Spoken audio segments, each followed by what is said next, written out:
Hello guys, welcome back to our channel How To Tutorials. In this video, I'm going to show how you can activate your public bank credit card online. So without further ado, let's get straight into the video. Firstly, you'll have to open a web browser on your PC. Now on the top search bar, type www.pbebank.com. After entering, you'll be led to the official website of Public Bank. Now on the top right corner of your screen, you'll see a login button. Click on it.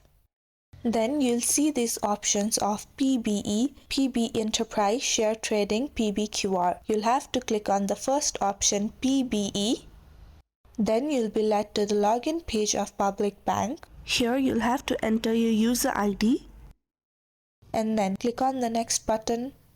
Here on the black box, you'll see your personal login phrase. If the login phrase is correct, tick on the yes button, but if not, you can simply tick on the no button. If the login phrase is correct and you click on the yes button, you'll be able to type in your password.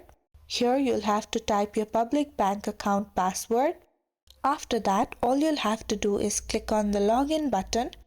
Now you'll just have to click on the activate your credit card option and follow through the instructions that will be provided to you. But in case you've forgotten your password, you can click on this reset password button and follow through the process and you'll be able to reset your password. So it is that easy, and if you found the video to be helpful, don't forget to like, share and subscribe to our channel.